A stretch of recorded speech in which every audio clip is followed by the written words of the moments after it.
I saw something interesting, and I don't know how far this goes. I have to disclose that because I only saw the headline. I didn't read the whole article.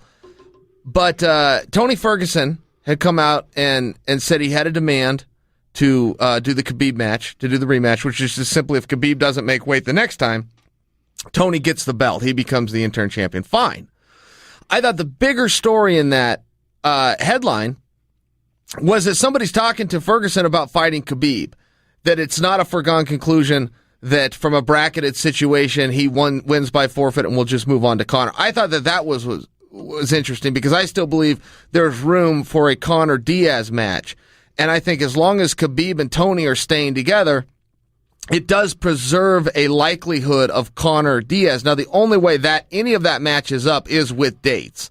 Does Conor come back? Is Khabib and Tony fighting in the meantime? If so, Conor needs somebody.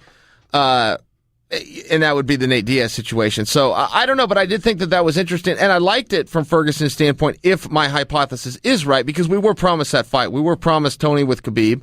You keep that together.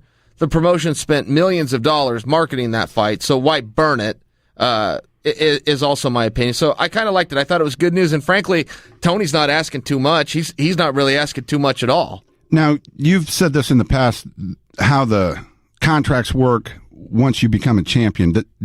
Is interim champion the same thing? They tear up your contract, they give you a new contract, you get pay-per-views. Yeah, so to speak on that whole thing, that's just a policy of the UFC. That nobody has that in their contract, but by policy, once you became champion, they would bring you to Vegas, tear your contract up, give you a new one that included points.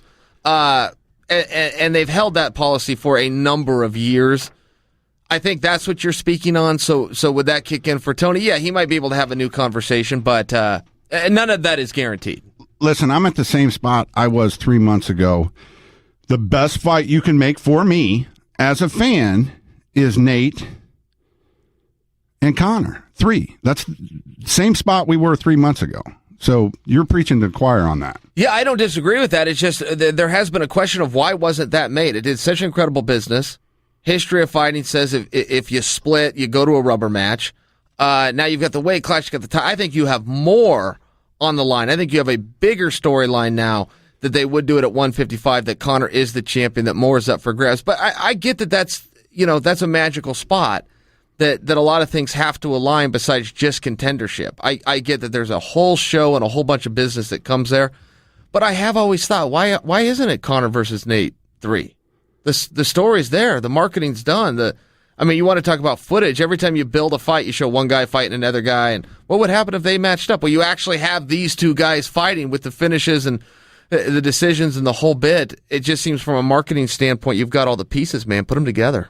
Yeah, I wish this nonsense with Mayweather and Conor wasn't part of it, because it's a major hurdle in all of these fights. You're giving up an interim title because, he's not fighting.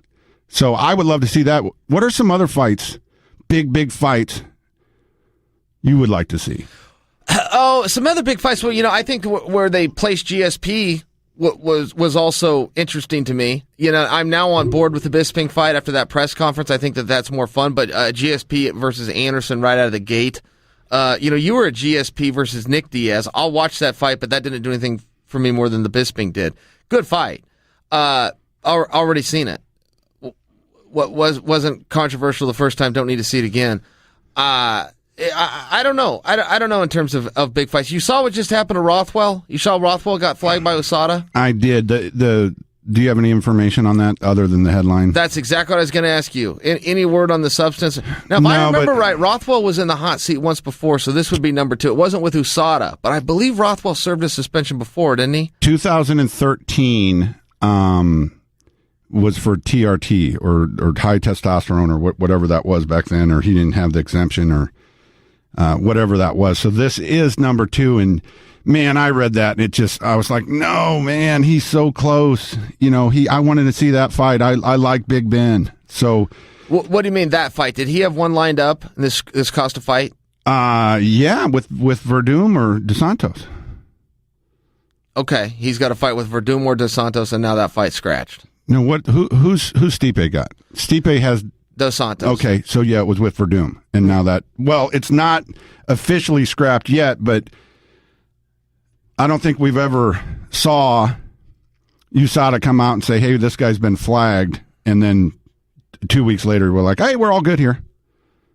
No, go on about your business. So, where there's smoke, there's fire. Yeah. The chances are. It's seen, by the way. But yeah, but the chances, no, that fight's gone. If he got flagged, that fight's gone. I mean, even if he got rendered, innocent, like what happened with Cyborg, there's not enough time. It's not enough time between now and then. All right, so Big Ben got hit. A fight that I like is just what's going down this weekend. I like Gastelum versus Vitor. Gastelum's a killer in 2 different weight classes. He was the tough champion at 85.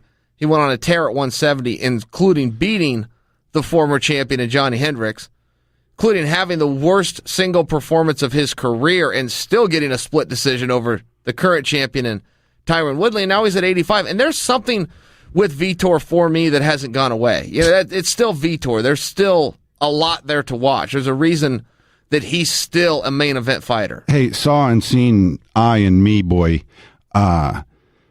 Gastelum lost that fight with T. Wood. Yeah. Yeah. Yeah, he lost the fight. I said he got a split decision. And I was just commenting on the fact that it was a poor performance by him. And he still made it to a split decision with the reigning champion. I didn't understand what you were actually saying, but most of the time I don't. Decisions are confusing. Words are hard. Did you hear Ellen Berger tell Perry words are hard? I thought that was funny. I thought the whole thing was pretty solid by them. Yeah. Listen, the fight on that card is Jacare and this Whitaker kid, who is just a killer.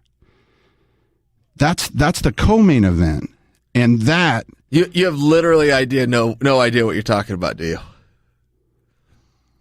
Jacare is fighting Whitaker. Jacare, the top contender at 185, who fought a week ago, is going to fight Whitaker. Yeah. Tomorrow. Yes. What do you want to bet? 2 favors. Done. All right. Jacare Souza who just fought a week ago and is the top contender at 185, is fighting Whitaker tomorrow. Yep. By Jacare, by any chance, would you mean Shogun? And by Whitaker, by any chance, would you mean Gian Villante? Nope. Here, go ahead and talk, because I got 2 favors. Talk, boy. He didn't want to talk. All right.